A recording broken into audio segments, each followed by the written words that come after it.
What's going on, people? It's Kish Yardie Gaming Nation in the building. Remember to like, share, and subscribe to the channel. Because this week I'm going to blaze this week. You understand? I'm going to shut this week down. So make sure you watch the content, you like, share, and subscribe to the channel. Now, let's get to it.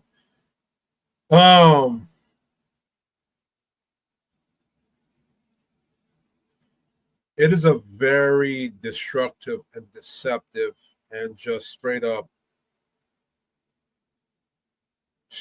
this what's the word? Very like what's going on towards black men today and what has been going on with us since the 60s when feminism started. And black women chose to ride more for feminism than for her black men. What I see going on today and some of the conversations that I hear going on in panel with rehashed talking points that they picked up, I guess, from the 80s and 90s. I only can speak for the 90s and the 2000s, but for the 80s, 90s, and the 2000s, when it comes to black men and dating interracially and dating outside and the black male autonomy. What black women have chose to do is very smart and intelligent. When they talk about them being held hostage to black culture, when they talk about how, black men are always disloyal and how black men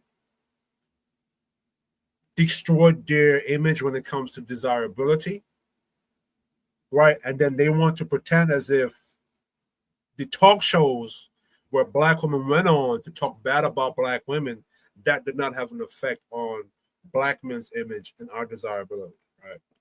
So today I'm going to squash that, right? Today, I'm going to present you the evidence and the facts that showcase what went on during that time and how black women are fucking liars and how they destroyed our image and how they have, basically gaslit the world and black men and are trying to get away with it too, like Scooby-Doo in the gang. Like we wasn't there and we didn't see what happened. And a lot of black men who was also there, older than me, that saw what happened, is pretending it like it didn't exist. And that's the crime in itself. So without any further ado, let's get into it. Just use this chick as an example right here.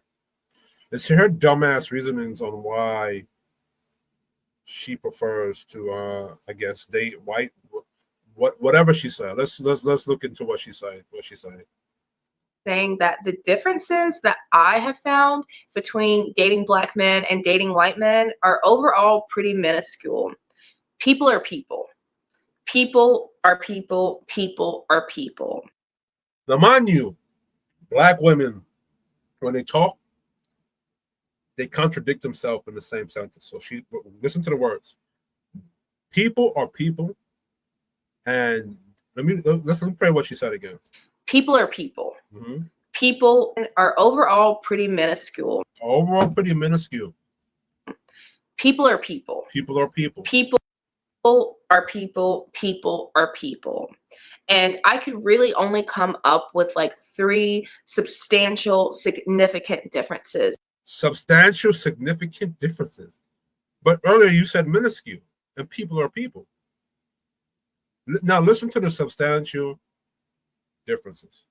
From my experience with dating these 2 different demographics. So with that being said, here are the 3 differences that I have found from my personal experience between dating white men and dating black men. Every single black man that I have interacted with since like 2017 has brought up the concept of accountability. Now, ironically, that's when the Black Manosphere took hold. So I'm not saying she's critiquing Black Manosphere, but ironically, that's when Angry Man, Tommy Sotomayor, Obsidian, O'Shea Duke, that's when the Black Manosphere took hold. This was starting to gain, and Kevin Samuels started to gain steam. in our first interaction, whether that's like a date or whether that's like through a dating app, they have brought this word up. And like I said, this has been since like 2017. Like white men don't hold their women accountable. Let's get it. So at this point in 2023, it is honestly just so played out for me. Like it. Listen to what she said is a minuscule. Then she said the substantial, and then look at the tone and the language she's using to describe black men when she's dating black men and accountability. Listen to the language. Is so played out for me. And the reason that I'm so burnt out on the idea, the concept, the term accountability is because in the Black community, what I have just come to ultimately realize is that holding someone accountable is code for shaming someone into a sense of inferiority and submission. And she exposed herself with her language. See, black women like this, they're typically Marxist or they're typically feminist. So now the idea with feminism is that women don't feel like they should be held accountable in the standard, and especially with our black women. They feel as if they don't need to be held accountable to an expectation, especially that one that black men sets. And they don't like the idea of submission. So they frame anything a black man holds them accountable to as us being controlling or oppressive, or what was her words? Into a sense of inferiority and submission. Right. So that the person who is holding someone accountable can feel a sense of superiority and dominance over that other person. And to be honest, that's how feminism and mind you, when they're trying to hold black men accountable, we black men don't frame it as okay, black women are trying to put us in submission or making us feel inferior. Black men take it as okay, we're gonna step our game up. This is one of the reasons why I have at this point, I've almost exclusively been dating outside of my race, because there are just so many parts of where the Black community is right now that just feel so exhausting. So holding black women accountable is exhausting. And this is why you exclusively date outside your race. But when black men say we date exclusively outside our race, is because black women don't want to meet our expectations. Black women don't respect what we bring to the table. Black women are disrespectful. Black women don't want to hold themselves accountable to us. They don't want to follow our lead. We're viewed as traitors. We're viewed as being oppressive or controlling. Now, remember, she said people are people, and these are minuscule. Then she said these are substantial things. And look into how this is how black women are. They give you the bait and the hook. Then when you bite the hook and the bait, they lead you into a path of bullshit. Look how she break down her what you call accountability, right? So I'm gonna let her break down the three things, and then we're going to dissect it into the slides that I create, right? So let's keep going.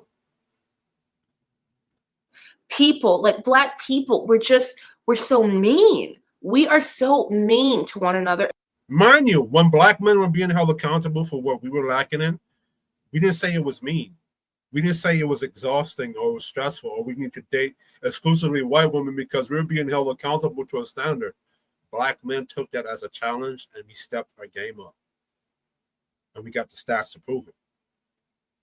And we are so judgmental, and there's just such a crab. Mind you, when we're holding black men accountable, it's not considered as us being judged.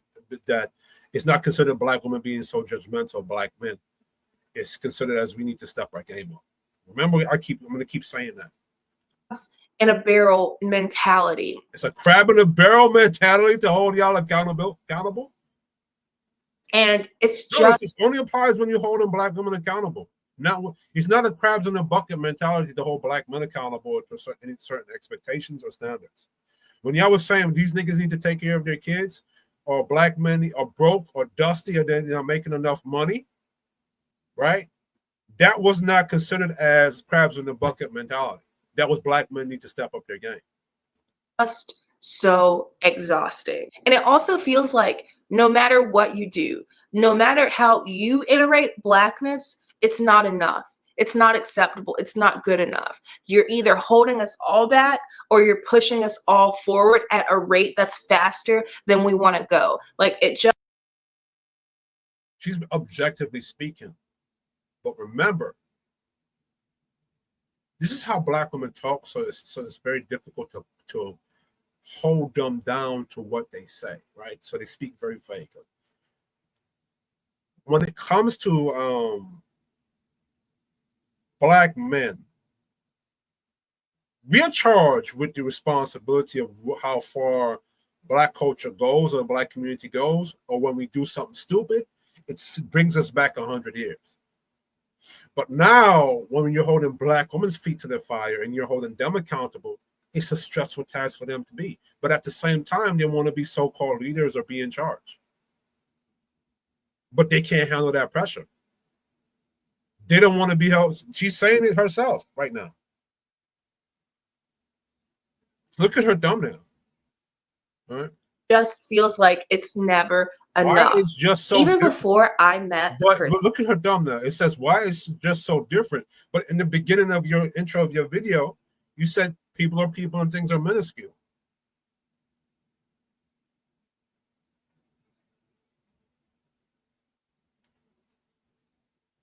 Person that I'm currently dating, I can say that not one non-Black man ever even brought up the word accountability. Look at her thumbnail. Look what her thumbnail says. All right. This is her thumbnail. Look at her thumbnail. Why is just so different, white guys? But in the beginning of her video, she said minuscule and people are people. Right. And you know what? Actually, I take that back because there was one guy. And you know, one non-Black man ever even brought up the word accountability. Stick a pin into what she said. All right. White men hold their women accountable. Asian men hold their women accountable. Mexican, Latin men hold their women accountable. Indian and Arab men definitely hold their women accountable. So what's happening is that Black women, they're dating liberal men, liberal Asian or white dudes, non-Black men. And because a lot of those liberal non-Black men, they like feminism has trained them to only hold themselves accountable and not to hold women accountable. So that's the context she's not stating. Because normally the type of white dudes that they date, that women like this date, she's a Marxist, right? Or feminist or socialist, whatever. She's on the left side. They don't date the traditional white male. They don't date the traditional Mexican, Arab, or Latin men. They date the non-traditional type of men that don't hold women accountable, right? And I'm going to break that bullshit too. And you know what? Actually, I take that back because there was one guy. And this is the same guy who told me on our first date that he watched Manosphere content creators. See? And that he also agreed with a lot of the beliefs and a lot of the ideas that Kevin Samuels had. I told you. So, I mean, you know, there you go. There it is right there. But other than that one guy, accountability, like that word just has not come up, not once. And it's so refreshing. And just to add to this conversation, my experience with dating white men, I just haven't had an experience where I felt that that person was trying. Lady, most men outside of Manosphere and before Manosphere, non-Black men held their women accountable. This is why they had a law and order in their communities, right? To shame me, was trying to make me feel guilt, was trying to make me feel less than or bad about my education or my ambitious nature or just really about anything in general. I never had an interaction where I felt like I was being shamed. I never was told that I wasn't feminine enough. I wasn't submissive enough. Again, it just never happened. You know why? Because you have shamed Black men or non-Black men and the rest of the men of American culture not to critique Black women. So if you're dating a liberal white guy or a liberal whatever, like say for instance Destiny they're not going to hold you out to that standard because you put yourself in, at the time as a triple protected class. So they're not going to call you out on that stuff. And then now, if black men call you out on it, now that the environment makes a black man look demonic or look toxic masculine for doing it, which are leadership skills, we're deemed as something wrong with us. And now, black women don't tell the truth. When black women are saying they're not being submissive enough or they're being too combative, right? They're framing it as something minuscule. It's like the word she used. But when black men, we're saying they're not submissive enough, we're saying they're not following their instructions. They're being disrespectful. They're being blatantly disrespectful. But now when they present it to YouTube and the rest of the world, they're not going to use that language because they know that the rest of the world is not hip or doesn't really know black culture like that. Or don't know the dynamic between black women and black men like that. So they're trying to dictate the narrative. And because the manosphere or Kevin Samuels now, the world has painted that space, and rest in power to Kevin Samuels, as toxic. Whatever they say is going to be viewed as something toxic or bad, right? Give me a moment. There is a slide. I don't want to keep playing the video. There's a slide that I have here.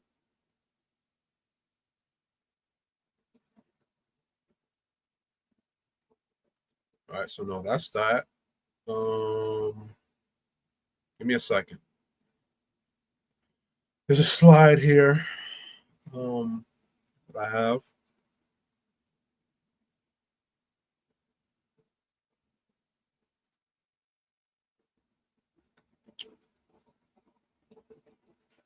All right, so I did that.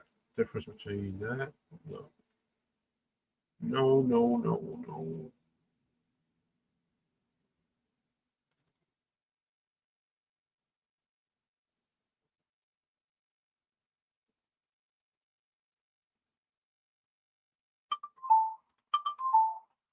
Shit, my phone ringing.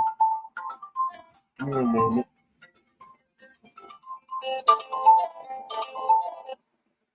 Hello? None.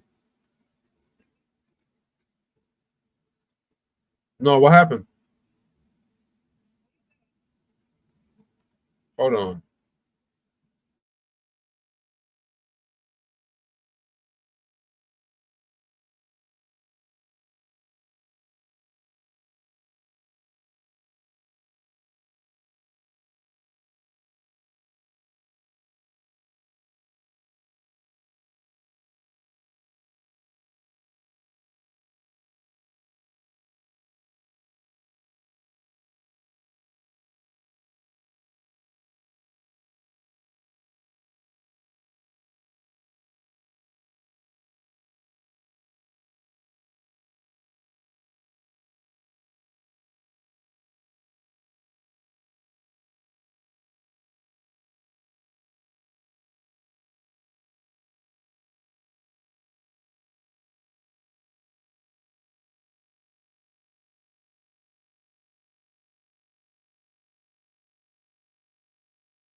Okay, so we're back in business. So I found the slide, and I'm going to present that slide.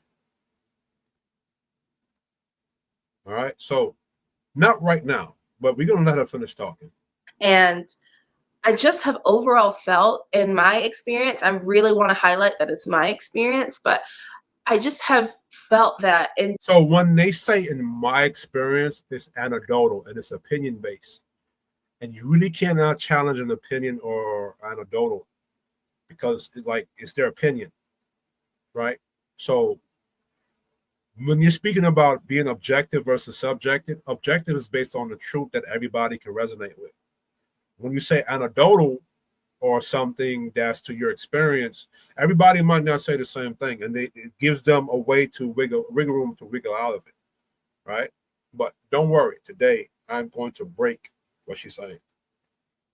Dating white men, I have been dated, courted, like pursued for the person that I am and not for the idea that I could potentially present or represent. This is the bullshit that this is a rehash talking point. First of all, number one, when she said that white men court her or date her for who she is. When black men are courting and dating black women, we're viewed as suckers, lame, squares, tricks, and we get put into the friend zone when we do that.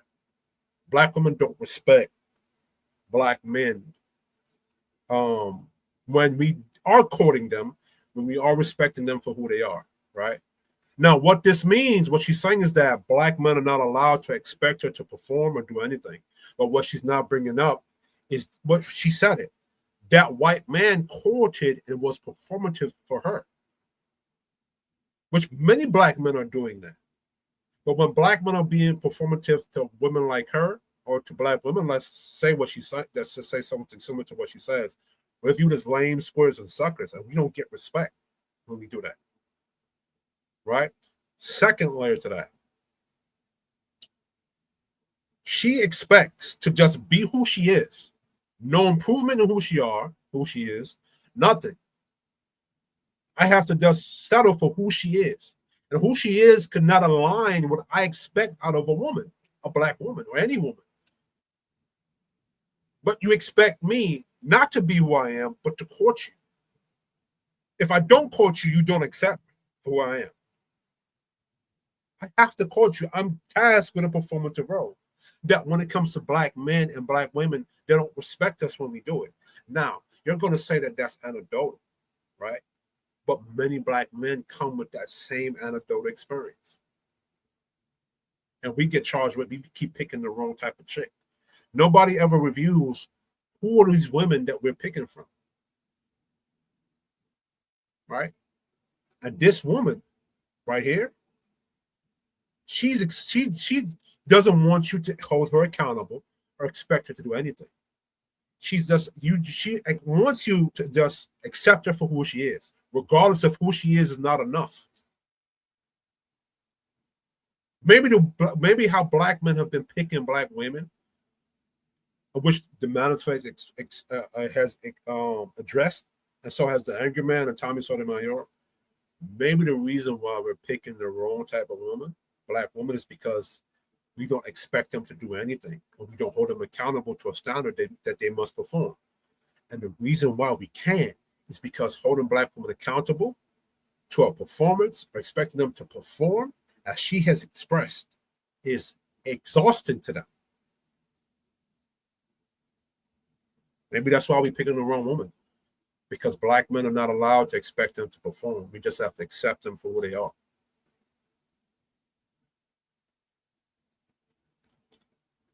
Second difference that I have noticed that is just so refreshing is that my directness is actually valued. And I'm going to use my current partner as the example because I want to give you like a concrete example. Notice she didn't say husband, she said partner. A lot of feminist and Marxist women say that. Now, in my types of black women to avoid the guide for traditional black men, this would be the feminist Marxist hybrid, right? So let's go. So in the relationship I'm currently in, my partner is always encouraging me and expressing gratitude for when I am direct. And this could be being direct about where I want to go for dinner, what I want to do on date night, what type of gift I want for, like a holiday or celebration or something. He is always very appreciative of when I am direct. And it just makes things so easy because, I make the plan and he executes. And it's just that simple. And so, translation, the white guy she's with, or her partner, I don't know if he's white, orange, green, or yellow, allows her to run the show. And the reason why she doesn't date black men is because black men don't allow her to be direct with him or run him over like she's running over this white guy. Which white men, that exposes you as well. The fact that you will not allow your white women to run over you, but you allow black women to run over you, that exposes your weakness and your masculinity. Then again, this is possibly a liberal white dude she's dating. So that may be that. I really appreciate it because in past experiences that I have had, me being direct was seen as me being high maintenance or me being uppity or me being aggressive or me being masculine. Yes, because women being direct is not a masculine trait. That's a masculine. That's a you being direct. That's not a feminine trait. That's a masculine trait. Men are direct. You're supposed to be submissive. So right off the bat, she's out of order, but she's making it seem as if black men are wrong for correcting her for that. And then when black men pick these kind of women like this, black men get blamed for picking the wrong type of chick. And women like this at the same time will blame black men for picking a disrespectful type of chick. This is the trick bag. Shit, she wasn't on the thing, so I hope you heard. This is the trick bag that black men get put into. Black men get put into the trick bag of, if we date a black woman and we allow her to be direct and we allow her to be what she claims, and the situation gets wrong, we get blamed for that. And we get told we picked the wrong type of chick. But if we don't pick this type of chick, we're viewed as controlling. We're viewed as we don't like black women. We're viewed as, yo, you're bashing black women. That's the contradiction with them. Masculine, and that just doesn't show up in the interactions that I have had in dating white men. And it's just really, really refreshing because, again, it goes back to that sense, that feeling. Now, mind you, black women will say that black men don't know how to lead. Black men don't know how to lead them and be direct with them. That's what they'll say. But see, the reason why she said, in my experience, subjective to her, because now when you hold black women accountable to an objective accountability, they can flip to what I or that woman said. That's not what I do. They play that game. Being pursued for the person that you are. Now, I do want to add this caveat because I want to be transparent and I don't really want to be. See, black men, we are not pursued for who we are. Who we are as black men is not enough. Black men, we have to be 6 this, 6 that, make this amount of money. Mind you, black women like this are not going to be with a black man that's broke, that's dusty, that can't lead, that don't have a house, that's not making money. They don't get to, black women get to disqualify us, not based on who we are, but based on what we're not doing for them or performing for them. Biased. I mean, we all have our biases, but I do want to be really transparent with you.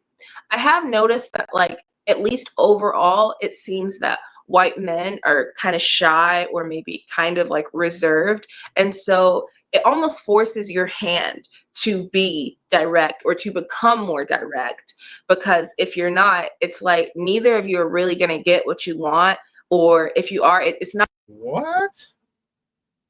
If white men were overall shy and direct, how are you calling them toxic and masculinity? And saying they're toxic and saying they're patriarchal. White men being patriarchal, that's being very direct. The same patriarchy y'all critique and judge. The same white male patriarchy that y'all critique and judge, that's not them being shy. But you're saying in the context of dating and mating. I've never known white dudes in dating and mating to be, and again, that's my anecdotal observation.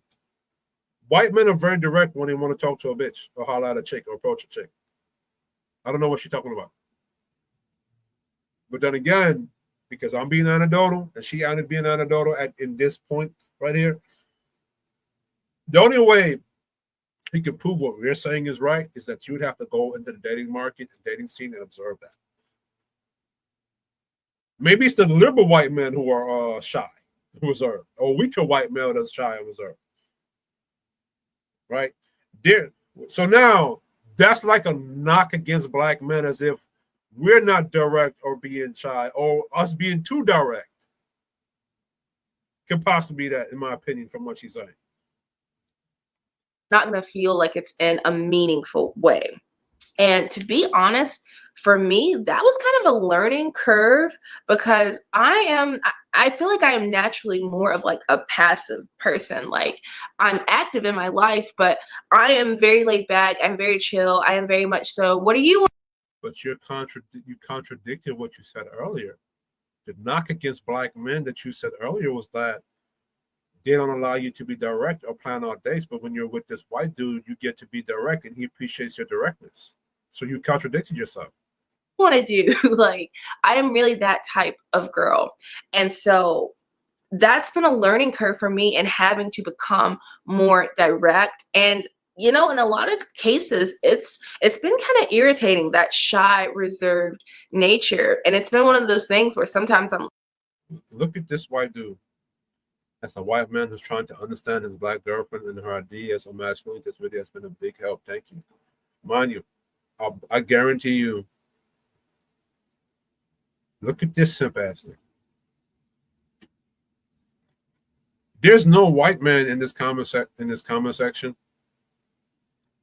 that's going to say or shame this black woman for destroying the black race, or destroying the white race for mixing or being mixed. But every time you see a black dude and he's talking about his interracial relationship with his white woman, there are tons of white dudes and black women in that comment section hating on that brother.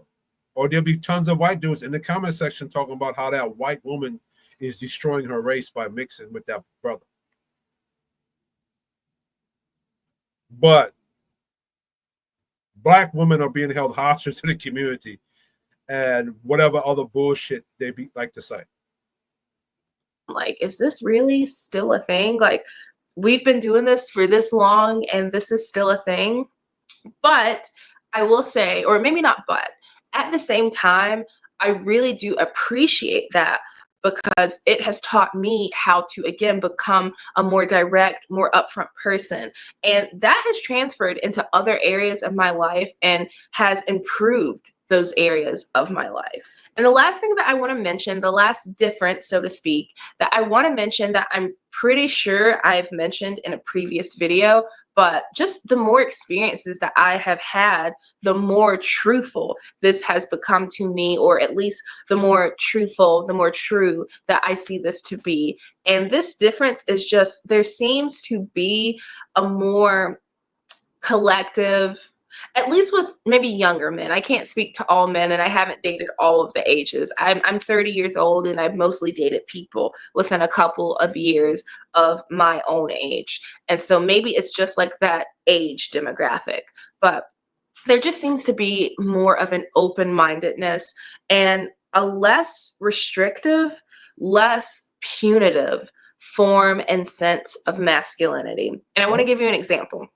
Last night, I went with some friends to do karaoke. It was so much fun. But anyway, there was like a big group of, I'm pretty sure they were all white guys who were all wearing flannels, which was hilarious. But they were just having a blast. They were singing together. They were taking pictures together. They were laughing together. They were dancing together. Like, they were just having so much fun.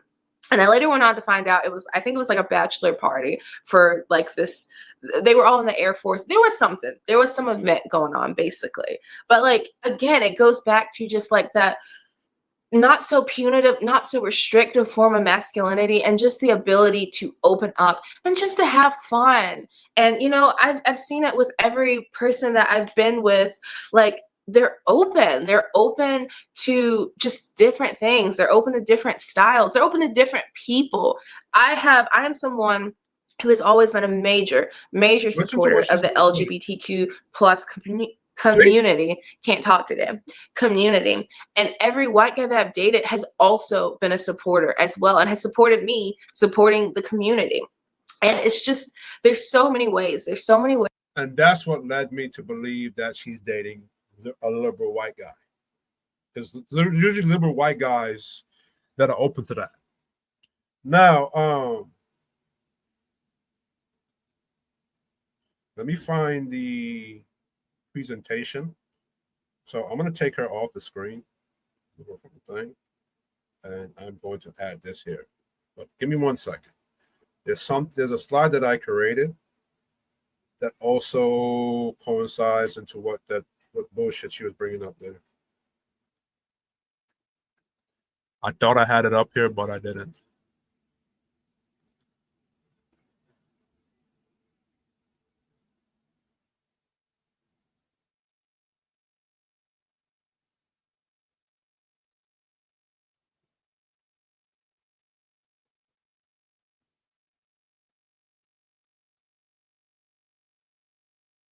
No, that's not it.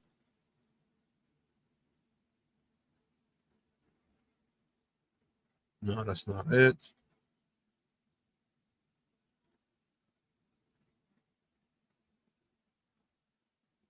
Give me a second. There's something in the context of what she's saying. There's a couple layers to it. Let me go into this folder here.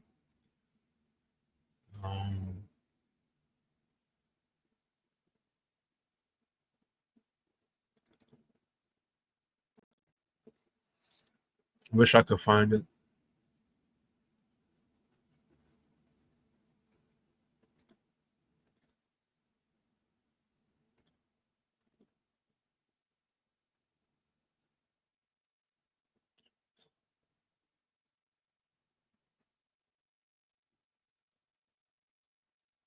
Shit. Hold on. Culture.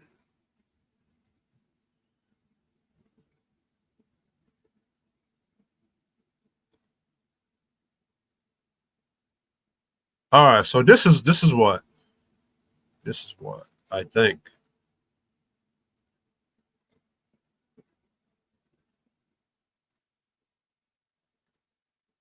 Yeah, this is what all right, so I think this slide is what I have here. So okay, so I have the slide.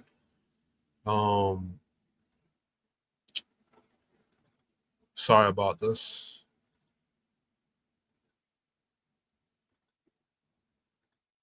All right, so I'm gonna add this to the hot.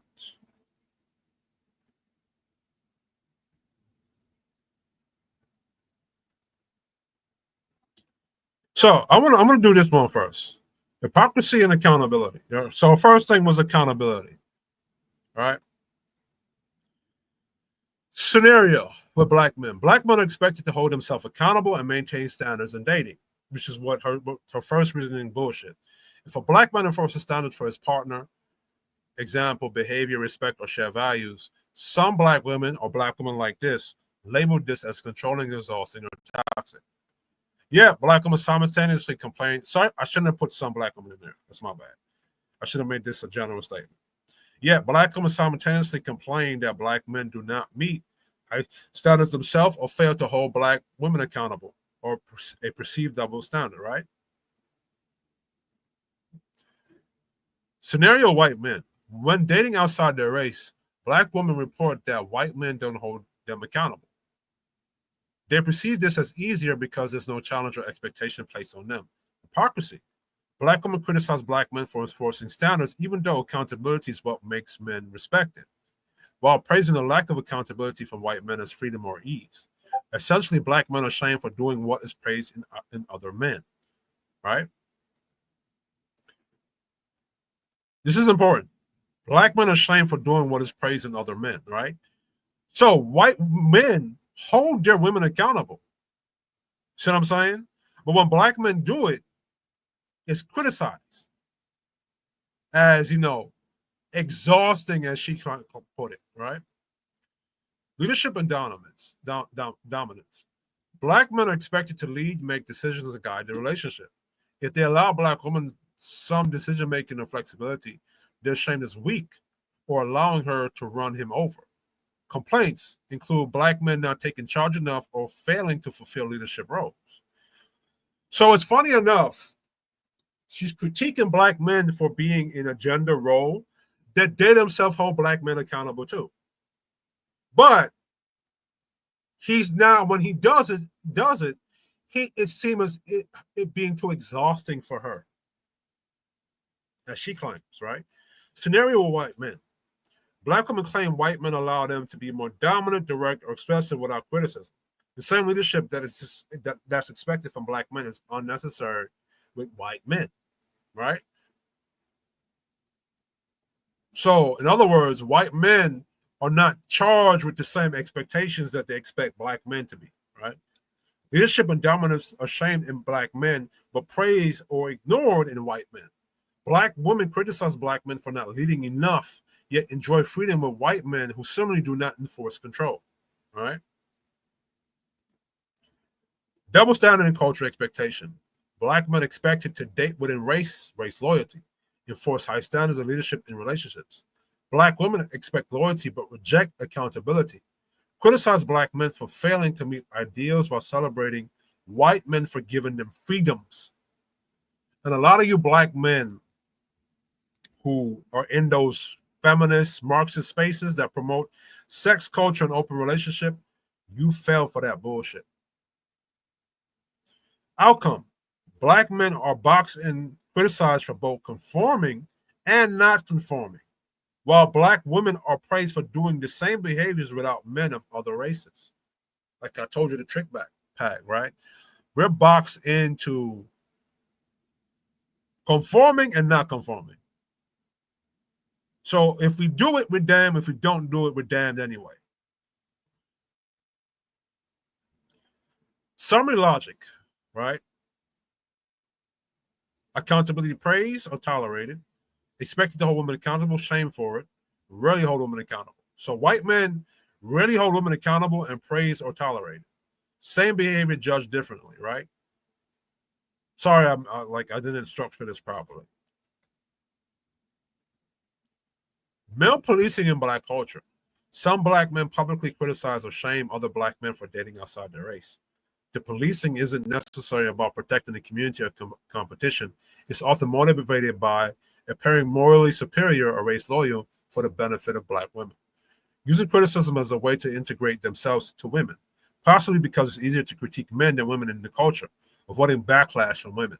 That's the part of the unspoken Negro contract right there. Hypocrisy problem.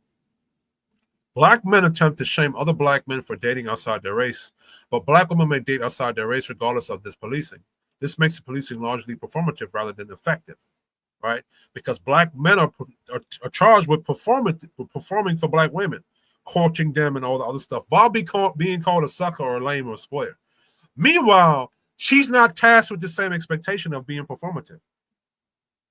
But when she's dating outside her race, and a white man is not, a liberal white boy is not giving her the same expectation, it seemed as easier for her to deal with, or it's less exhausting for her. Meanwhile, if a Black man is dating outside of his race and dating a white woman, and she's more submissive, and we say that same shit, that it's easier to date white women because they're more submissive, they're more respectful of where we want to go, we're being told that the reason why we're dating that white bitch is because we want less of a challenge, or she allows us to do run over her or whatever.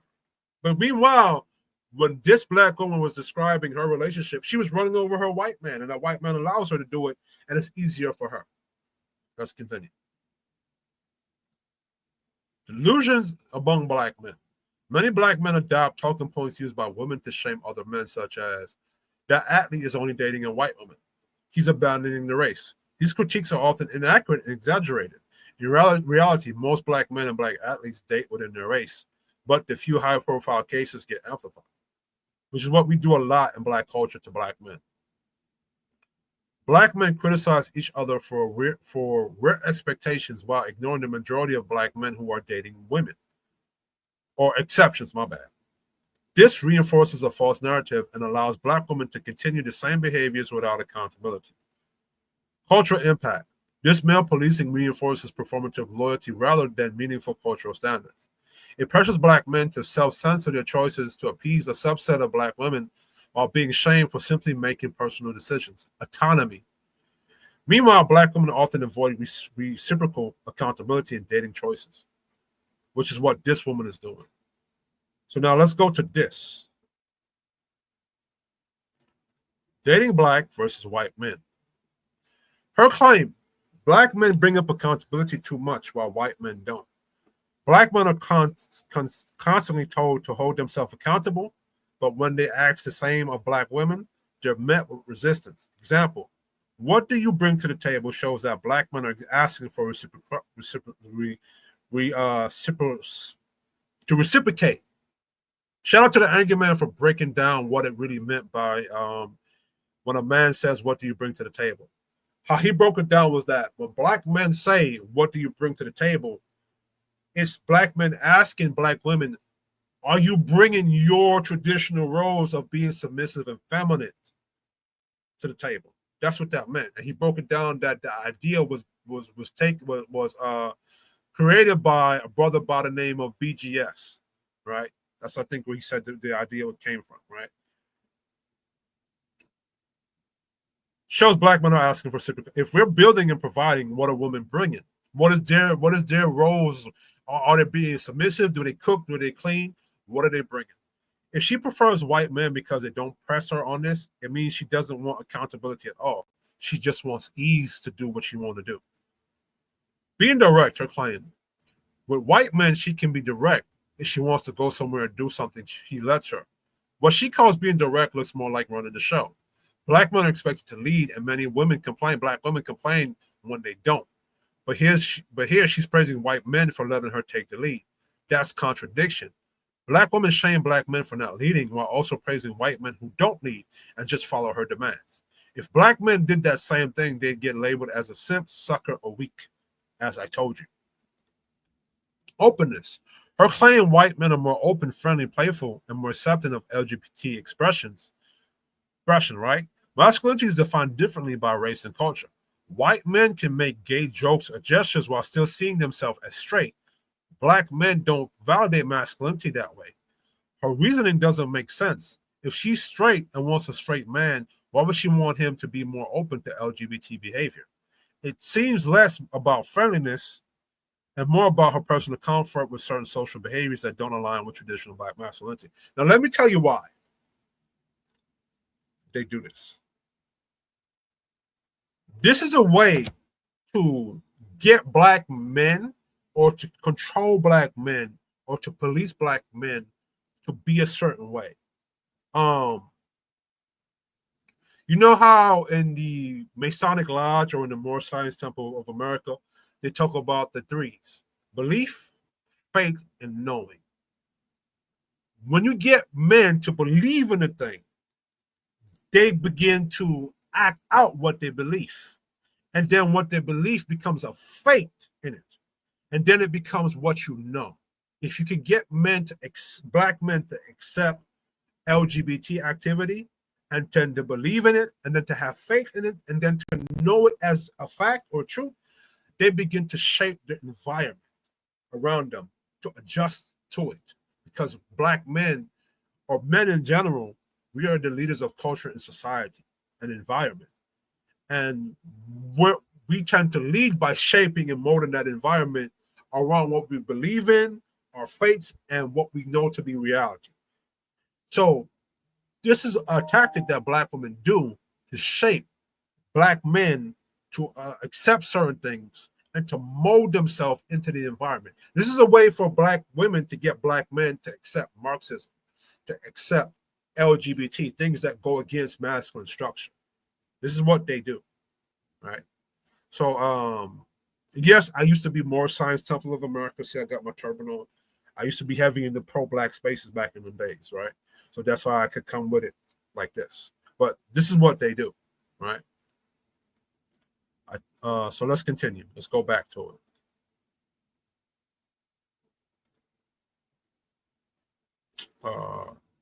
What the flippity flip, flim flam, bam. All right. All right. So, remember, traditional black masculinity does not accept LGBT, and black men have a right not to accept that into their culture. White liberals, so fuck off. Closing observation across all 3 points, it looks like she prefers ease and non-resistance over structure and leadership. In her framing, white men equal less accountability, more compliance, more social playfulness.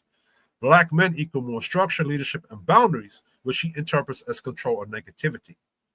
So white men, just exposing you.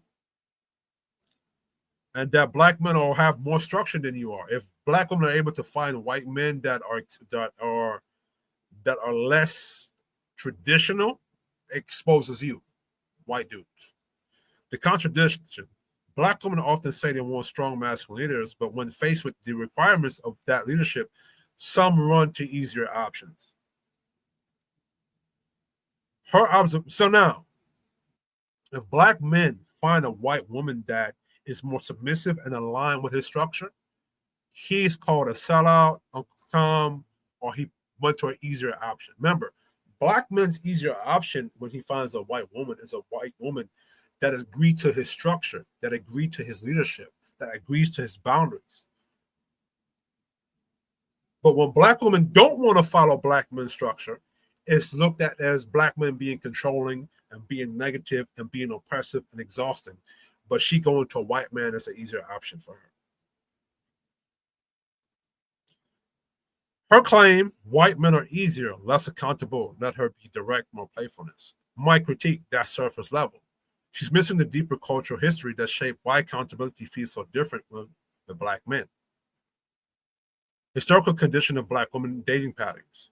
Welfare programs incentivize single motherhood by rewarding women with Section 8, food stamps, and benefits if the father wasn't present. Many women learned consciously and subconsciously that having children outside of a marriage gave them economic leverage. The Angry Man talks about this a lot, right? During the 1980s and 90s, some black women deliberately choose low-tier men, players, max, pimps, irresponsible dudes because they were less likely to demand accountability from her.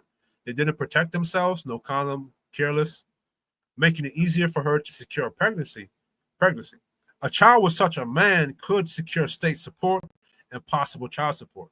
Result, generational conditioning. Black women inherited a cultural habit of avoiding traditional high-standard men because traditional men check them, set rules, and don't enable dysfunction. Cultural archetypes in film. Furious Styles. The Angry Man did a beautiful breakdown of it. I'm just putting the names and innovating and expanding upon what he said, right? Furious Styles, Boys in the Hood, represents the traditional black men that we now call today squares and lanes. Structure, discipline, provide guidance. Notice he wasn't with Trey's mother. He also avoided women like Doughboy and Ricky's mother, whom he considered ratchet or problematic.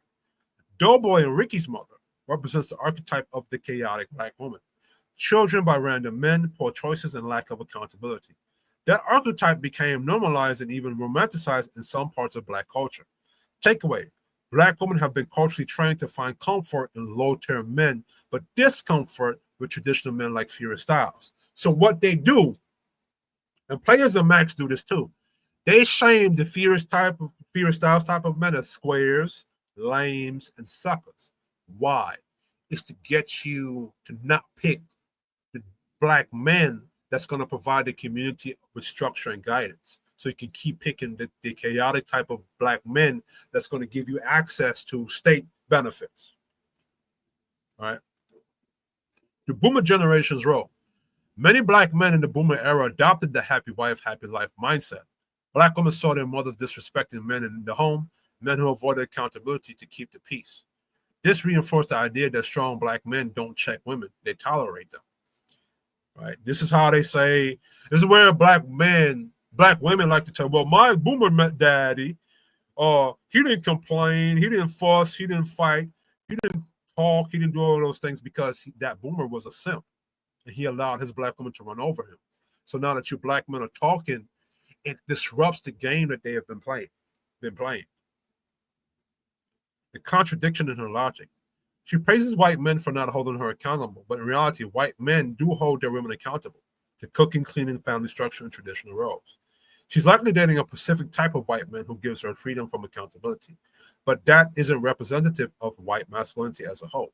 And ironically, many white men would never tolerate the very behavior she wants to get away with around black men. The type of white men she's choosing, likely not a traditional white male archetype, provider, conservative, or structure, more likely the leftist liberal male, raised under feminism and progressive cultural shifts, trained to prioritize emotional intelligence over authority and leadership. Now, what they say emotional intelligence is to prioritize that woman's emotions and feelings. And the woman's emotion and feelings are not logical or structured. That's why they call it emotional intelligence. You're not intelligent while being emotional. So what that is women trying to get you to get off of your authority and what's right in leadership and to prioritize her bullshit. More likely to blur masculine boundaries, being open to LGBT. This is parallel to what's already happening in segments of black culture. Black men went through this feminization either due to welfare state dynamics, matriarchal households, and media portrayals. White men are now facing similar shifts in their own culture more recently, right? LGBT contradiction. Her claim now white men are more open to LGBT and makes them more fun, friendly, and tolerant. But historically, many black women avoid black men because they said too many black men are on the down low. Black men are secretly gay, so we can't trust them.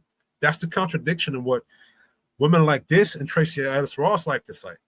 Because just 10 years ago, in the 2000s or in the 90s, black women were complaining about black men being gay or on the down low. That's still the complaint to this day. So now you want black men to be more open to something that you complain about them being? Doesn't make any sense. Contradiction. For decades, too much homosexuality among black men was used as a criticism to justify dating outside the race. Now, suddenly, openness to LGBT is framed as a benefit of dating white men. That reveals the argument is not really about sexuality at all. It's about convenience and comfort in framing whichever narrative excuses their choices, right? What this actually shows. It's not consistent reasoning. It's moving the goalposts. Past excuse, black men are too gay down low. That's why they can't date them. Current excuse, black men aren't gay or open enough. That's why I can't date them. The real issue is not about black men's sexuality, but about black masculinity itself. Black masculinity doesn't bend or conform to every cultural trend. Black masculinity is more rigid in its definition of strength and manhood. That rigidity feels restrictive to women who want fewer boundaries, so they seek out softer version of masculinity elsewhere. Meaning that black men, you were always traditional. You was always right in your masculinity, and what black women have been doing, like I said earlier, is to wear you down. Because a lot of black women are Marxists. They want to wear you down so that you can accept certain things. So it's easier for outside sources to destroy your community, which is what has been happening. This isn't about accountability. It isn't about being direct. It isn't even about LGBT. Because think about it, 20 years ago, the narrative was that black men were too down low to trust. Now the narrative is black men aren't open enough to LGBT. Give me 1 second. I'll be right back. 1 second.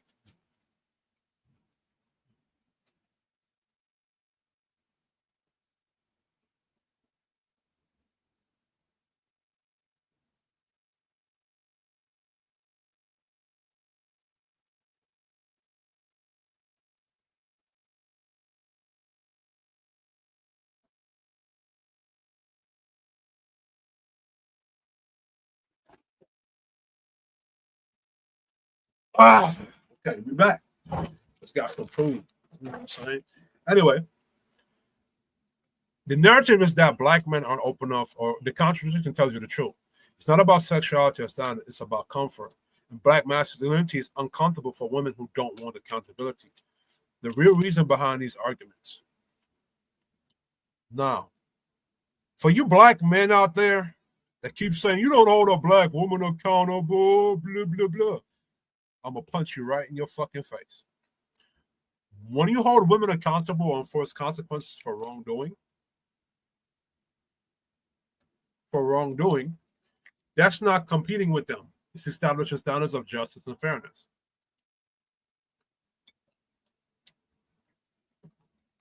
Competing implies you and women are on the same playing field, in the contrast for dominance, resources, or recognition. That's not what accountability is. Accountability is about responsibility and order, making sure that everyone, men and women, faces consequences when they violate rules, laws, or social expectations. If society only punishes men while excusing women, that's not equality, it's imbalance. True equality means that both men and women are measured by the same standards and face proportional consequences. Now, I already know what you men are going to say. Women are not equal to men, so you can't hold them the same equality or accountability as the men. I'm going to show you how full of shit you are. So to answer it directly, no, it's not competing.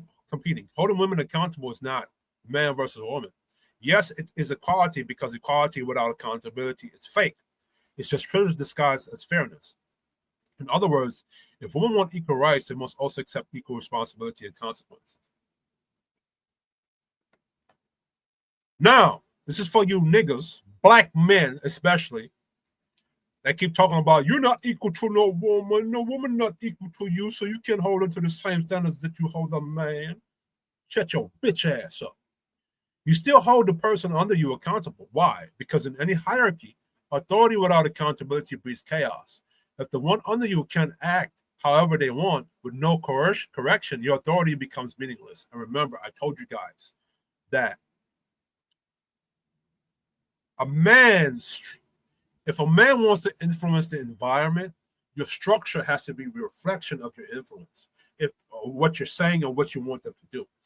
If you don't have a structure, it's going to be to reflect what you want to influence your people to do. It's going to be very difficult for you to influence them. For example, if I tell my woman, I want to buy a house and I want to move you in my house when we get married, and then now I expect you to do A, B, C, and D. And then now she finds out I didn't buy a house. There's no house that I bought. Is she going to really listen to my influence after that? No. But if I tell her I want to move into a house and I want you to cook, clean, and be all these other things, and then when we going to go move into this house, she sees the big, beautiful house. She sees a stove. She sees the kitchen. She sees everything she needs to cook, clean, and be a service to me. Now my influence holds weight, right? Accountability protects order, even in a system where one group or person is clearly above another. Military, family, tribe, workplace. Correction is not competition. Punishing or correcting someone under you is an exercise of leadership, not rivalry. A king disciplines his subjects. A father disciplines his children. A general disciplines his soldiers. That's not competing with them. It's governing them. Subjectively, holding women accountable isn't about equality or competition. It's about maintaining order in a hierarchy where men lead and women follow. If women are shielded from consequences, the hierarchy collapses because privilege without responsibility corrupts the structure.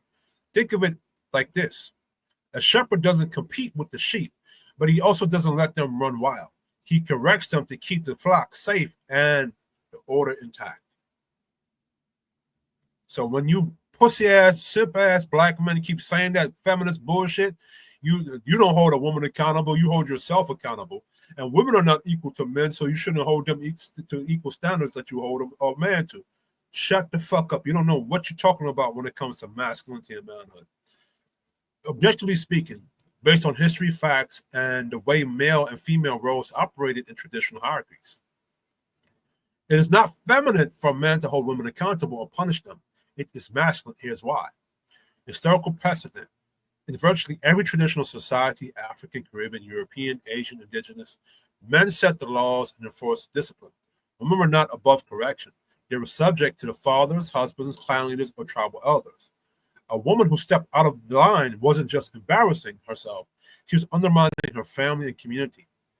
And the men corrected that. The role of masculinity. Masculinity, in its traditional sense, is about leadership, order, and discipline.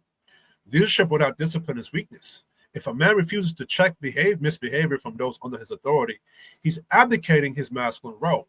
Enforcing consequences is a core masculine function, not a feminine one. So a lot of you dudes, you're stepping out of your role as men and you're abdicating your throne when you don't hold women accountable. Oh.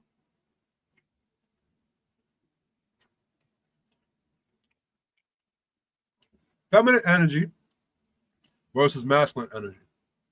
Feminine correction tends to look like nagging, emotional guilt tripping, or passive aggressiveness. This is why it's not good for women to be the head of a household or to discipline children. Masculine correction is structured, direct, and tied to order, rules, and punishment. Or at least the man has to be direct in his correction of that woman so she can correct the woman based upon correct the children based upon what the man is telling her to do, right? Masculine correction is structured, direct, and tied to order, rules, punishment, and standards. So when a man punishes or disciplines, he's acting in line with masculine energy, not feminine. Objective truth. A man who refuses to hold a woman accountable under the disguise of being masculine is actually inverting the order. He's operating in weakness, which is closer to the feminine discipline. It's not cruelty, it's the masculine exercise of authority. Now let me read that properly. A man who refuses to hold women accountable under the guise of being masculine is actually inverting the order. He's operating in weakness, which is closer to feminine. Discipline is not cruelty. It's the masculine exercise of authority. Conclusion. Holding women accountable is masculine leadership, not feminine pandering. What would be feminine is to avoid correction, excuse bad behavior, or let emotions guide decisions. That's what pandering men like Silk or Panda Bear types I talk about do. Right? But none of y'all gonna listen because y'all don't want to hold women accountable because you want to fuck them. Where did the saying "a real man doesn't argue what women" came from? This is a modern Western feminist era logic, 1960s to present, developed in a culture where men were increasingly told that real men stay silent, don't raise their voice, don't check women. In reality, this is a shaming language. It's a way of telling men don't correct women or else you're weak. Historically, no culture believed this. Men always corrected women, sometimes harshly, sometimes firmly, but never ignored misbehavior as a rule of masculinity.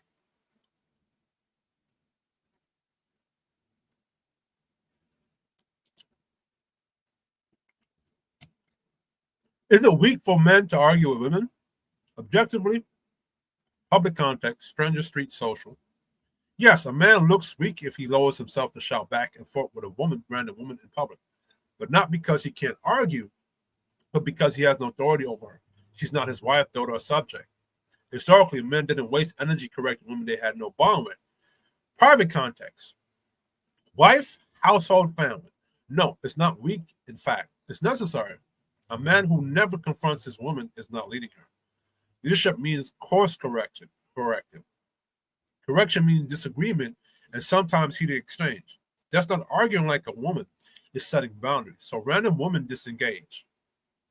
Your woman correction is part of leadership. So people don't put the proper context, right?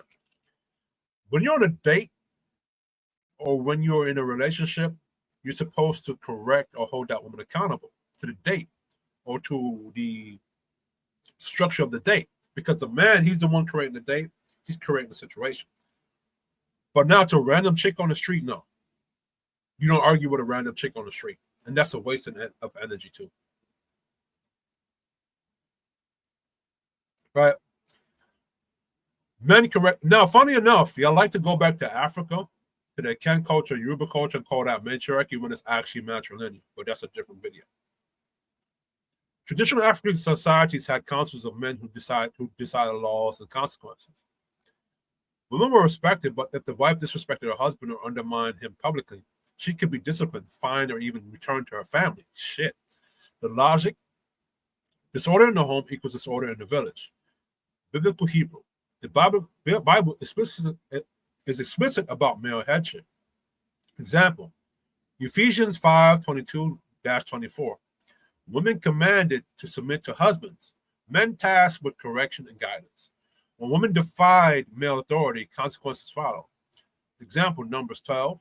Miriam challenged Moses' authority, and God punished her with leprosy. Woo!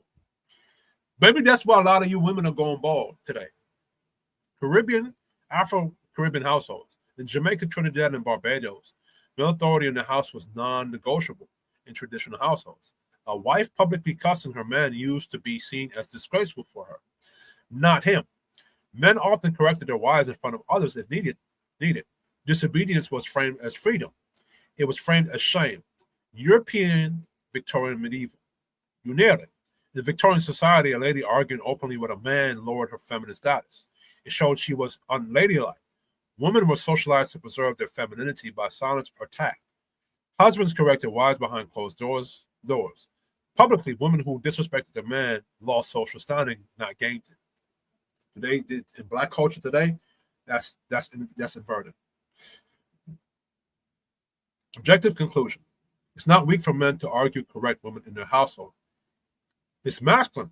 It's weak for men to bicker endlessly with random women in public. That's not leadership, that's wasted energy.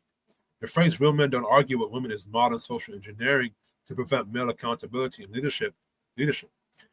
Historically, men always corrected women because hierarchy demands accountability.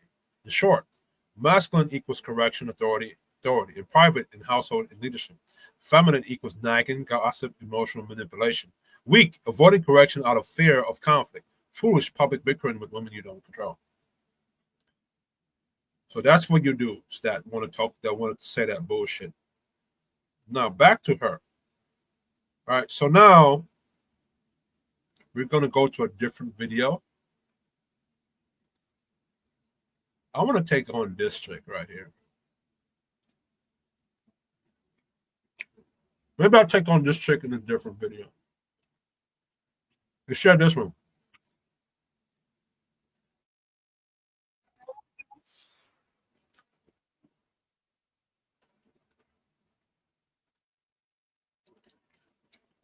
Live well to the extreme now. Put your pinkies up now, up now, up. Hi, it's Crystalline. Shout out to the pink pill, I guess. Crystalline, let's see what you got us like. Karazin, creator of The Pink Pill and author of Swirling, How to Date, Mate, and Relate, Mixing Race, Culture, and Creed. You wrote a book.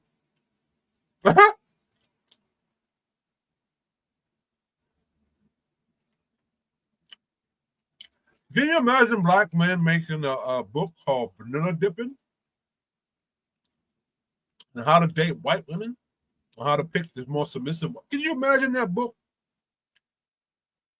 Creed. So by now, if you've been following me in my channel, you... Or vanilla shaking. You know what I'm saying? The art of picking the best vanilla Black women. Or white women, my bad.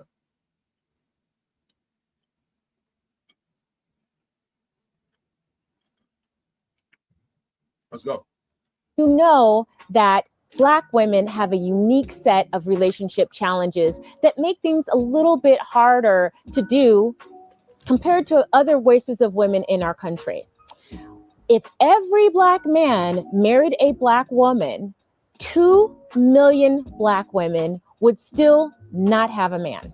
There's a huge shortage, and that creates...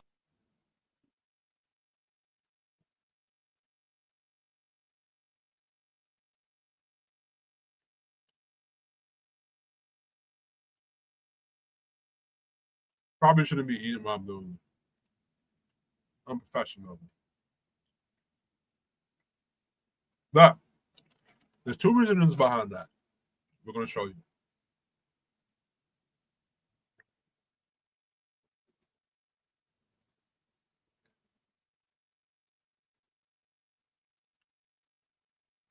Let me ask a question. What's the abortion rate in the Black culture and Black community?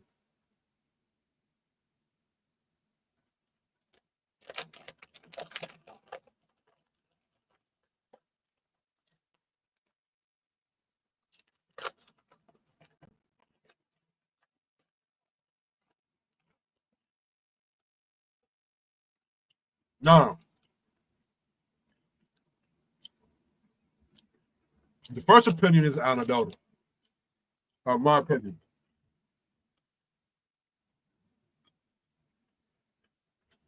We got 54% of black men who are not married, and 51% of black women.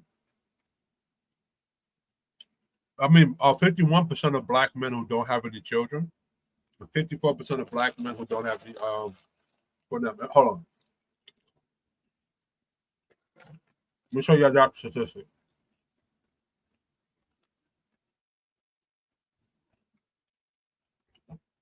What I like to do before I make an opinion, I like to give y'all an objective fact and then give you my opinion.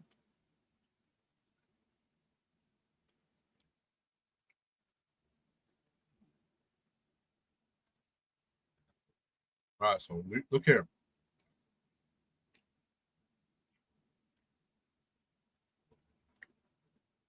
"51% of black men are not married." Right? Black women, 49% never married, 51% never married, right? Total. 50% of them are not married.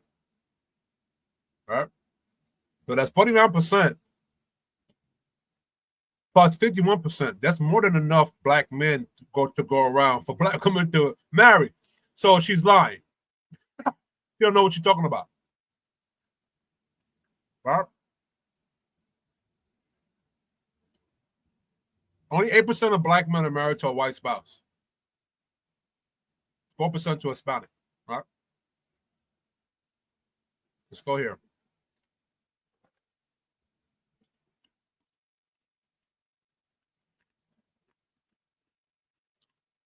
I'm going to go to something else. I'm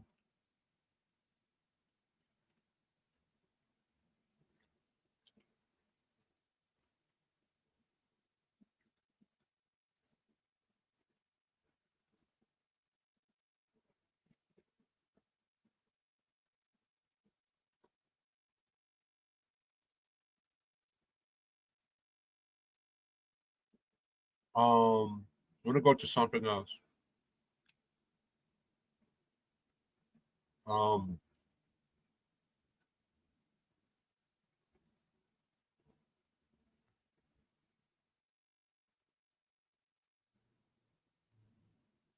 This. Oh, hold on. Fertility. So now,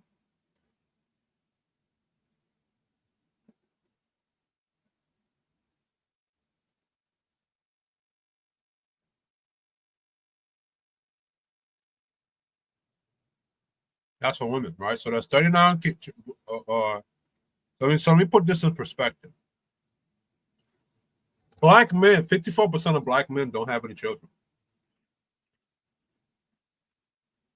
39% of black women don't have any children. There's more than enough black men who have no children to be with black women who don't have children. All right? Let's go back to the prior statistic. I want to paint the narrative. So this is not going to be an opinion now. It's going to be on facts. All right? So according to this, black men who've never been married are 51% versus 49% of black women who've never been married. So if 51% married 49% of the black women, there's still plenty of black men left over. This is let's go to the calculator. 51% minus, hold on. 51% minus 49 would equal, well, calculator, stop your bullshit. So 51 minus 49. All right, so let me do it. So let me show you. So that's 2%. So 51 minus 49, that's 2% of black men left. So let me see what the 51% of what population.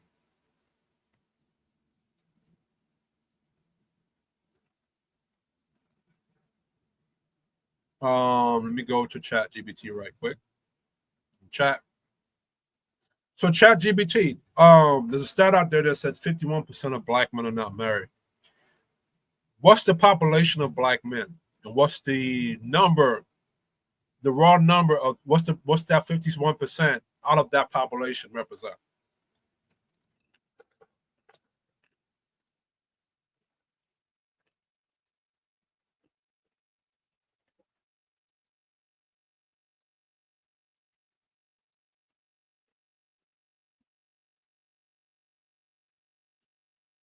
Mm-hmm. So 19 million, huh? 51% of black men. This translates to approximately 9.9 million black men who are not married. So can you do the same mathematics for black women? Because it says that black women are 49% of them have never been married. So can you do that same percentage?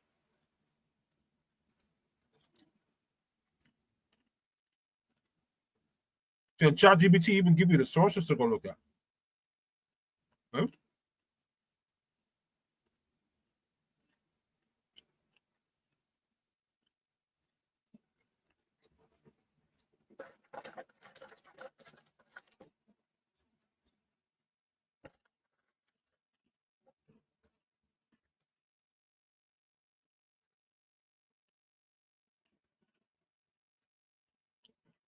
No.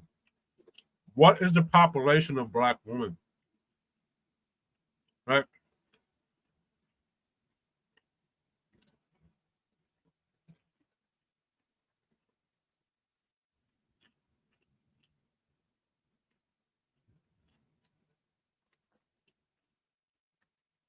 So black women are 21.1 million, right?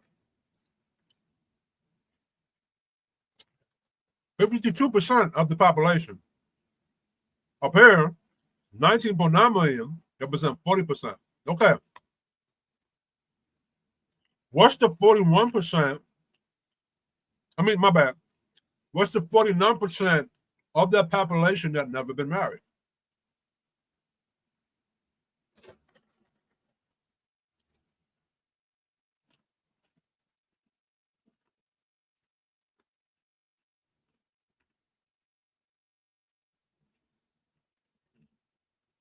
Now, if all black men, let me see this.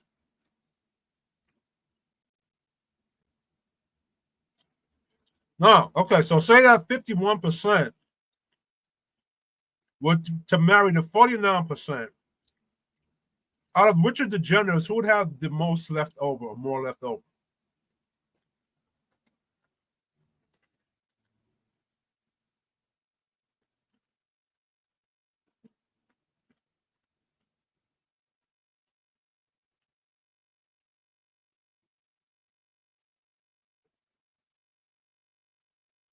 Oh. So even though 51% of never married black men outnumbers or is more than the 49% of black women that never got married, there would still be more black women left over? Is that what you're saying?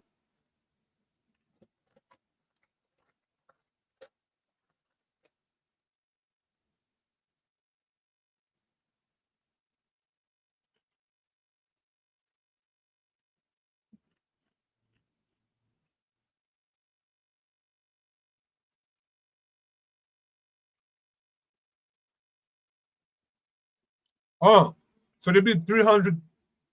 So there'd be 394,000 more black women left over. So somebody would have made the argument that black women should date out more outside of their race more because even if every black man were to marry to every black woman, it would justify that reason for them dating outside their race, correct?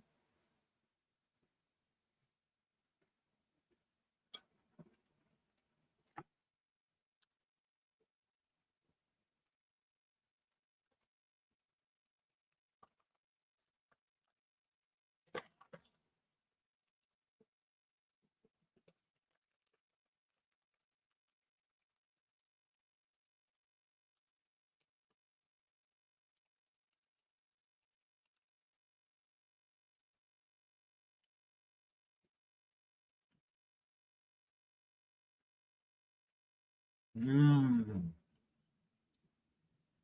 is the nuance.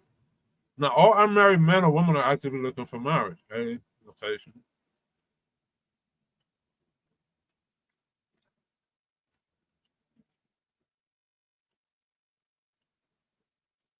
So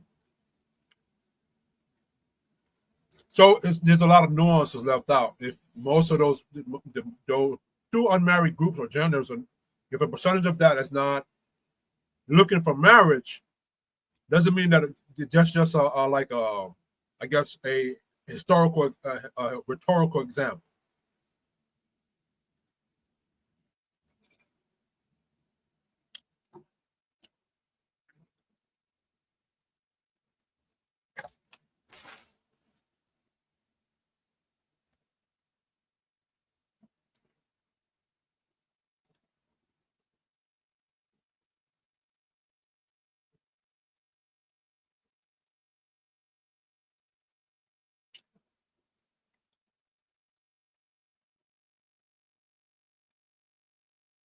Okay.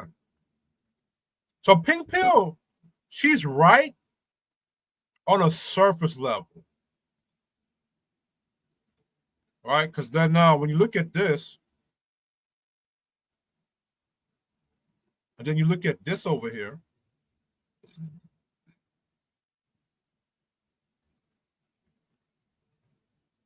now again, population size,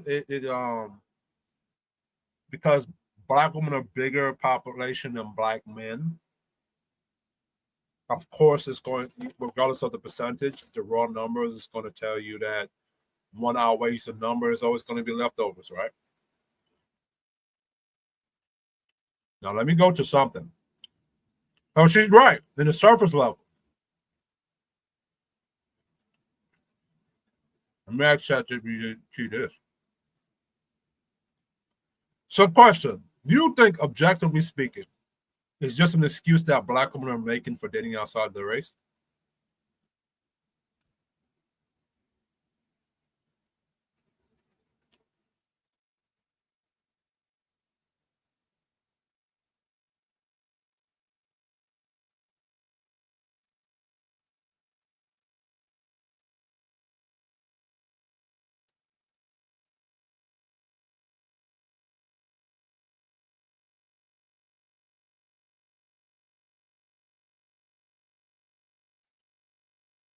So, but I noticed whenever black men express this, we're called sellouts and traitors or weak.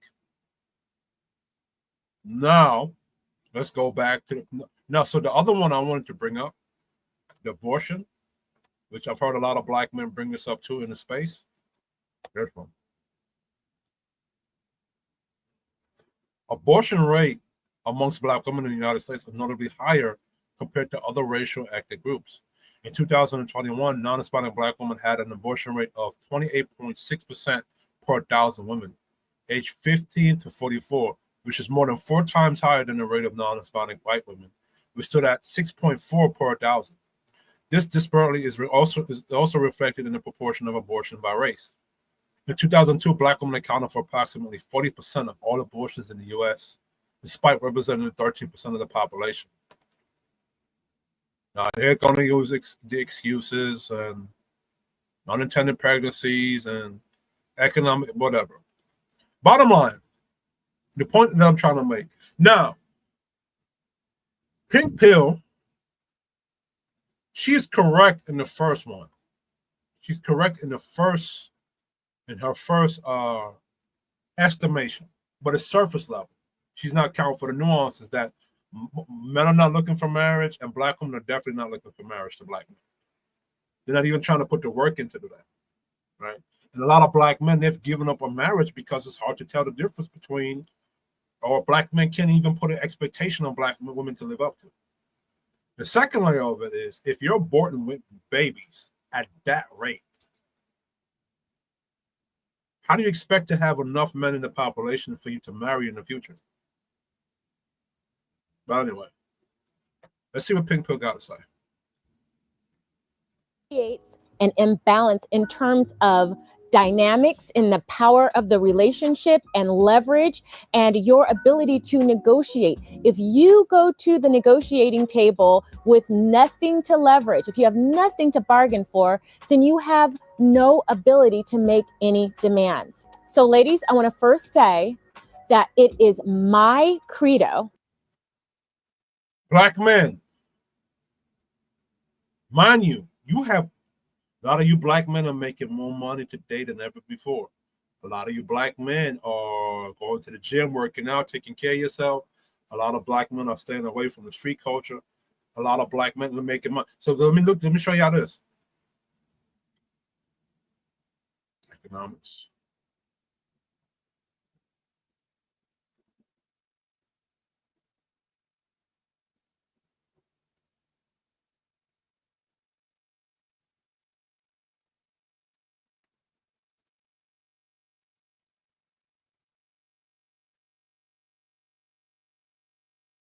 Let me show y'all this. Black occupations, management, business, financial occupation. Management, black men. All right. Computer mathematical, black men are outweigh, right?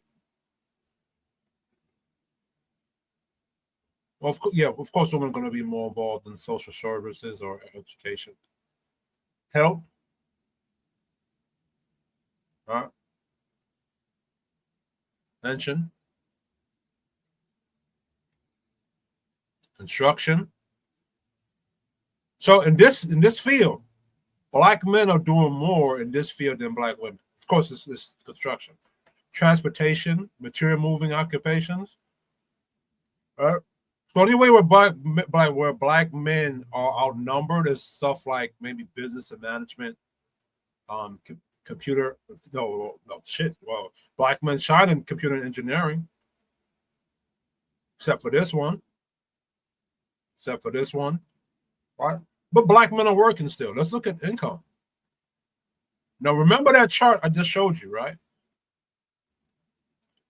Single father family, 55K. Single mother family, 41K. All right? Married couple, 94K. That's still good money.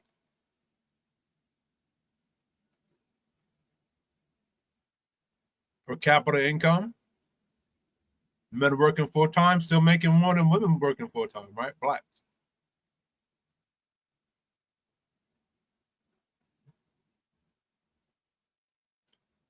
So my point is, black men, you have more leverage in the dating market now. Yeah, black women still don't respect the leverage you have. They downplay your oh shit, I don't think I was showing this shit. Was I showing this shit? All right, so this is what it was. Looking at Black Weekly Ages by Education. This is from 2022. Right?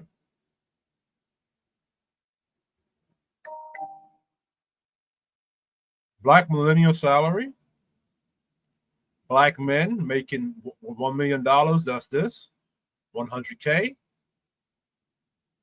50K. Men. 100K. Right? So that's that. Married. Household income. Man, no wife is making more than woman with no husband, right?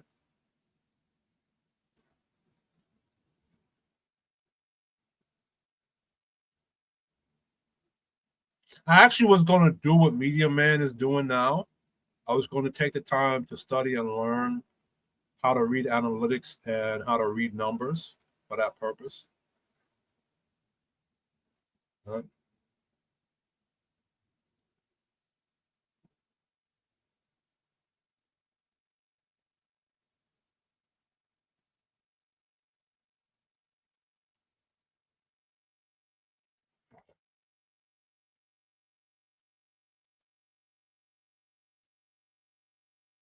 Max ChatGPT. ChatGPT, according to the sources, have black men since I want to say 2010 has our income income or average median income increased as the years went on, especially during the COVID era?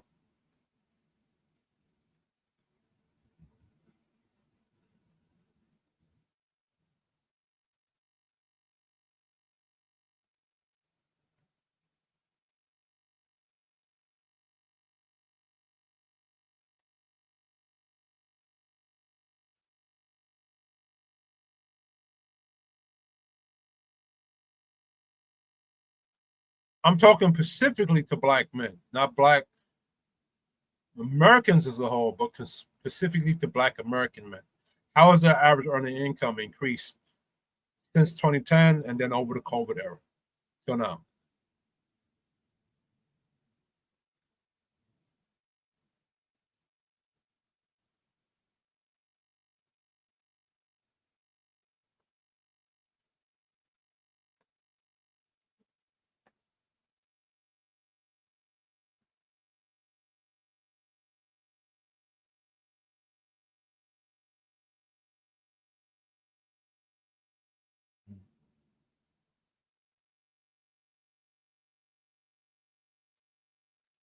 Not over the past couple of years since 2023, has the average earning income for Black men increased?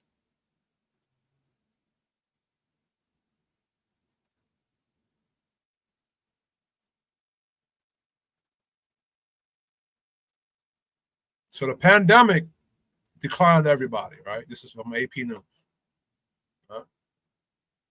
Yes, recent data indicates that Black American men have experienced increase in their median earnings over the past couple of years.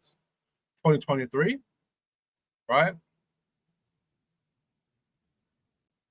Almost 60K.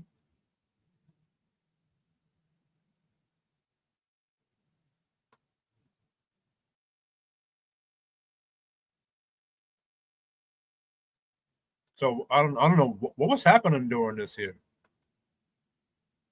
Interesting. I wonder if they have any context. Maybe I'll look into that a bit later.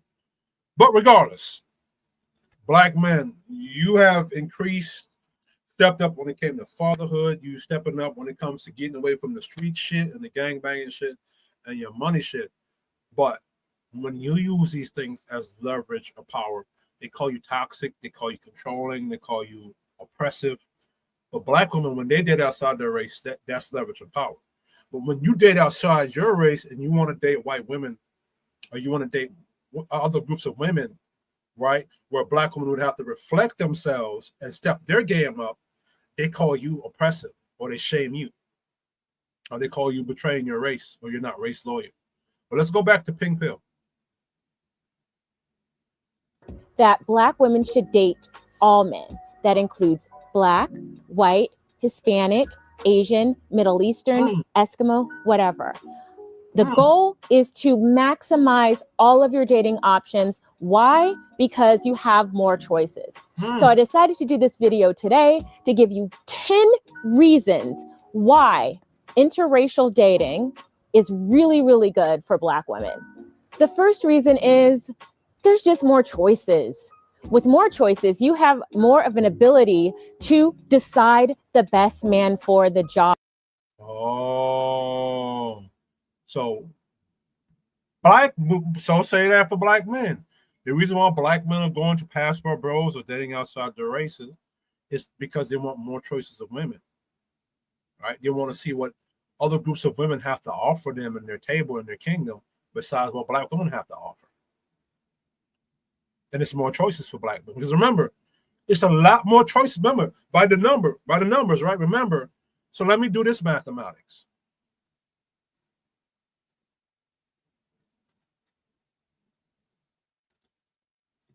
What is the population size of white women, Latin women, Asian women, compared to the population size in raw numbers to Black men?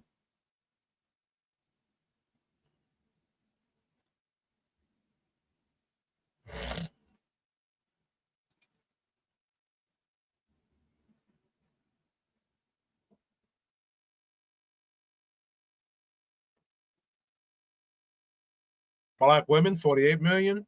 White women, 200 million. Hispanic women, 64.5 million. And these are unmarried women, I think. White women, 100 million unmarried women. Hispanic women, approximately 32.9 million unmarried Hispanic women. Asian women, 2.1 million unmarried Asian women. So, black men, what was their raw numbers to being unmarried again?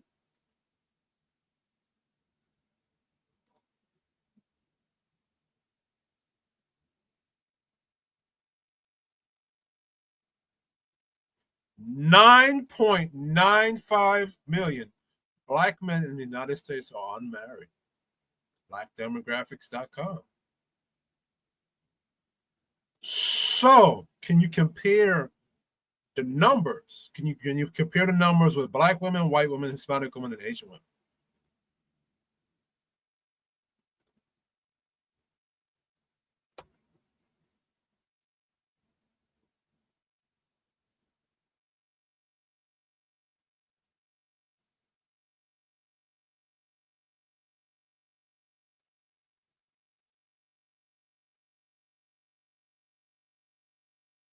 Look at this.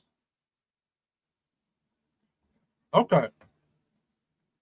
So, just like black women can make the argument that, them dating outside the race and it would increase their choices of men to date because black men are a smaller population.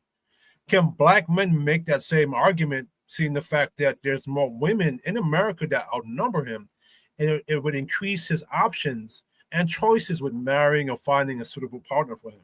Maybe that those other groups of women have something to offer him, and not just black women. Can he make that argument too?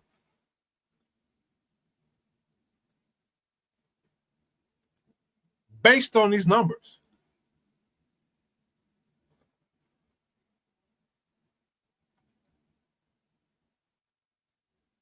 Black men, 19.5 million total. Black women, 21.1 million total. Unmarried, slightly more than black men. White women, unmarried. Clearly, black men are a smaller population compared to women in other racial and ethnic groups. If black men only dates black women, he is competing with 9.95 million other unmarried men for 10.3 million unmarried black women. That's the other thing. We have to compete with other men to get access to the same pool of 10 million women.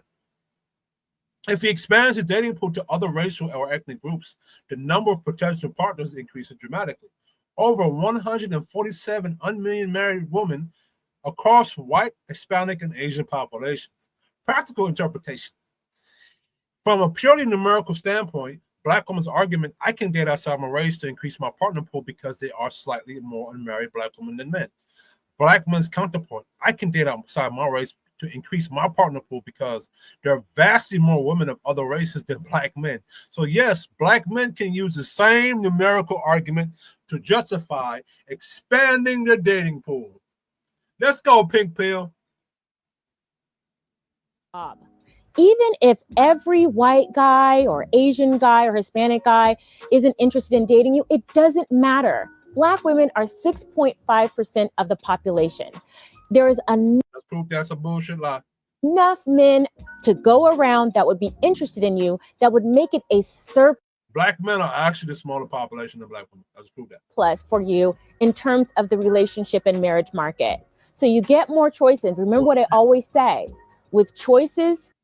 Hold on. I wonder if y'all seen this. We'll make sure y'all seen this. So this is what happened. And this is the actual population size of black women, by the way. They're 10.34 million. So they're a bigger population than black men. We're actually the minority population. We're the smaller population. All right. This is for unmarried. All right. This is what ChatGPT helped me to come to. Black men are a smaller population compared to other racial groups. If he expands his dating pool to other racial and ethnic groups, the number of potential partners increases dramatically. Over 140 million unmarried women across white, Hispanic, and Asian populations. Black woman argument, I can date outside my race to increase my partner pool because there are slightly more unmarried black women than men. Black men can say the same shit.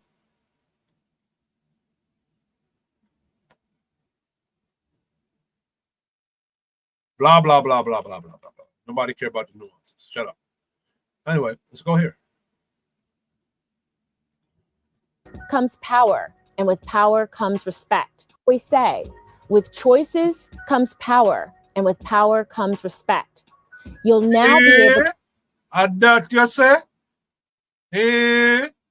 So how come we not doing respect black man when him exert or exercise or exhibit his dating options and choices? When a black man is doing it, he's deemed a sellout, coon, or Uncle Tom, or he's racist liar.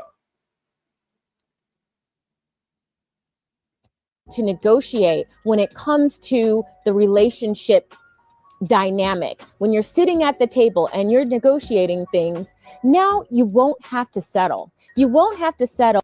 That's what black women, that's why black women don't want black men to date outside your race. Because when you get outside your race, you get to see what is there outside out there.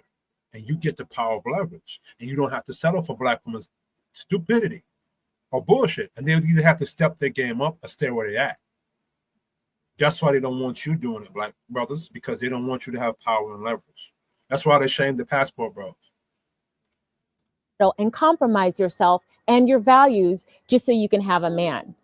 We always Hold on. What about backlash? You won't have to settle and compromise yourself and your values just so you can have a man. But they expect black men to do the same thing. They expect black men to do the same thing. Hold on, let me find this right here. I'm not going to go too long with this. Spoken Negro contract. I might do a part 2 to this because I don't want to make this like 3-hour video.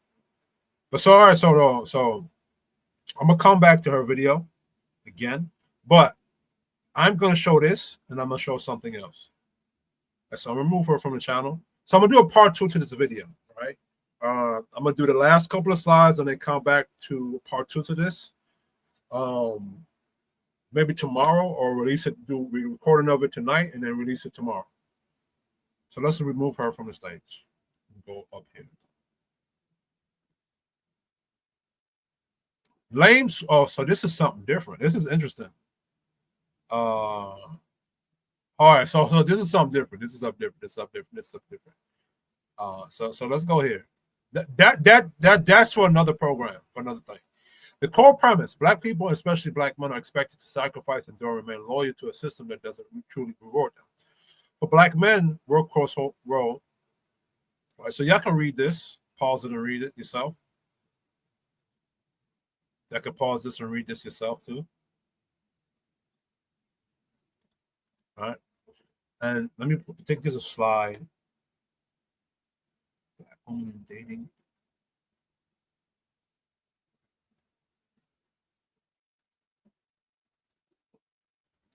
Oh, this is the dating culture.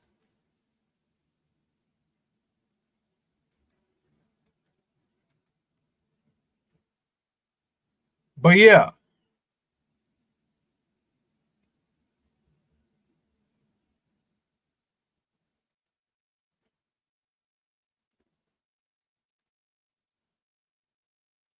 But yeah, let me add her back. So I finish out what I'm going to say. So, because there's a lot of videos that I got to do about these people and black women and their so-called race loyalty. Right? So, with Pink Pill, what she said, when did she drop this video? This was 3 years ago. This was during COVID. You can stick to your standards if you have a huge pool of men and suitors who are interested in you. Okay, so this is where the unspoken Negro contract applies. So let's go back. Let's remove that. Let's go to this. It's a partner.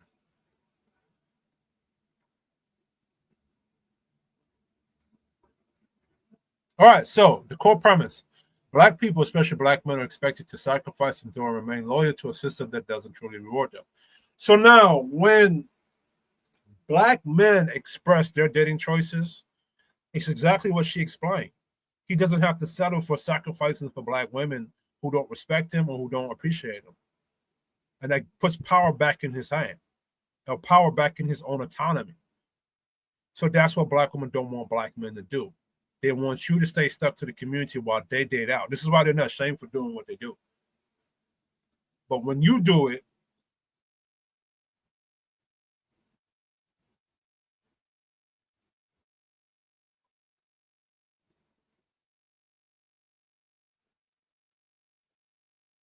see, black women want black men to compromise his authority and his traditional values to date a 304, black woman who's a 304, a black woman who doesn't cook, clean, or is not submissive.